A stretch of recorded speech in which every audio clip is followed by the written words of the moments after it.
The roar of battle, the clash of ideologies, the desperate struggle for freedom. World War II was a conflict unlike any other, demanding ingenuity, courage, and a secret weapon that would baffle the enemy. That weapon wasn't a new tank or a powerful bomb.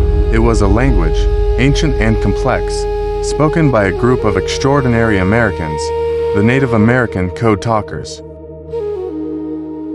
As the United States plunged into World War II after the attack on Pearl Harbor, one of its greatest challenges was secure communication. This was particularly essential in the vast and brutal Pacific theater, as Japanese intelligence was notoriously skilled at breaking Allied codes. Every message sent was a potential vulnerability, every intercepted communication a gift to the enemy.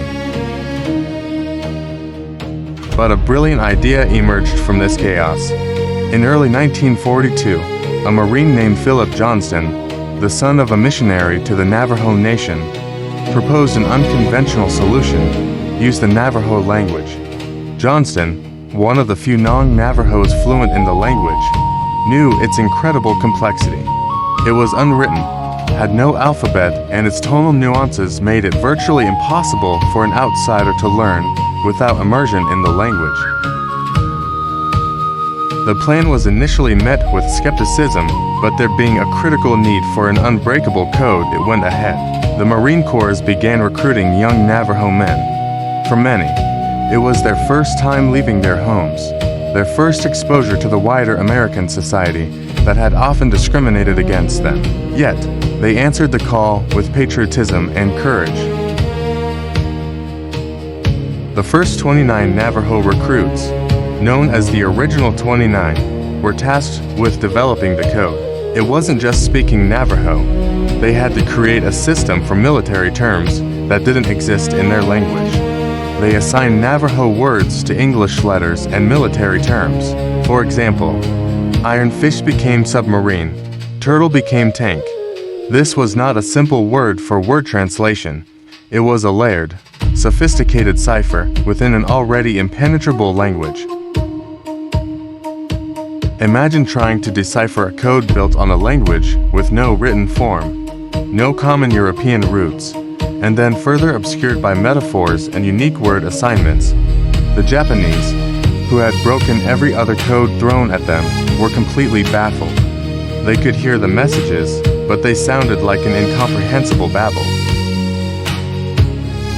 As the war intensified, more code talkers were recruited, not just from the Navajo Nation, but also from other tribes, including the Choctaw, Comanche, and Navajo. Each tribe developed its own unique code, adding to the layers of secrecy.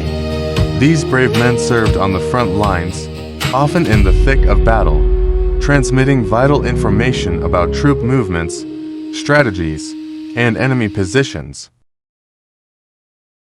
The speed and accuracy of the code talkers' transmissions was astounding. Messages that would have taken hours to encrypt, transmit, and decrypt using traditional methods could be sent in minutes by the code talkers.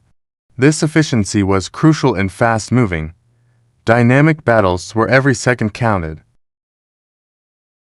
Their impact was felt in every major marine assault in the Pacific.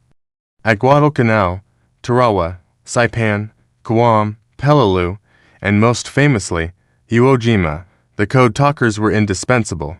Major Howard Connor, a signal officer at Iwo Jima, famously stated, "Were it not for the Navajos, the Marines would never have taken Iwo Jima."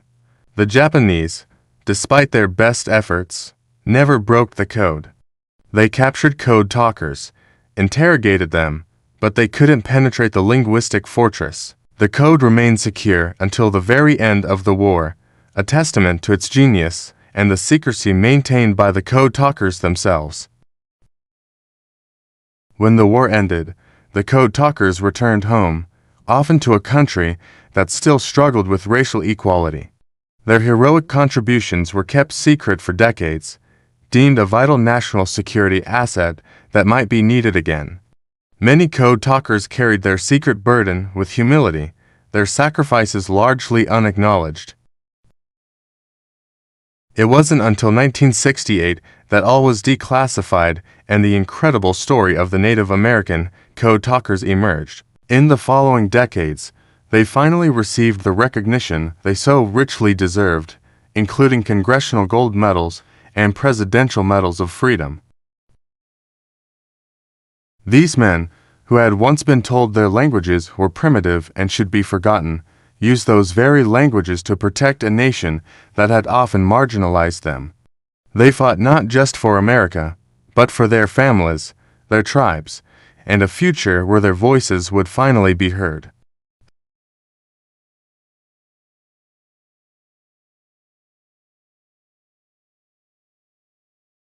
The legacy of the Native American code talkers is more than just a military victory. It's a powerful reminder of the strength in diversity, the resilience of cultural heritage, and the extraordinary contributions of individuals who, against all odds, answered the call of duty and forever changed the course of history. Their unbreakable languages truly helped win World War II. Thanks a lot for watching till the end.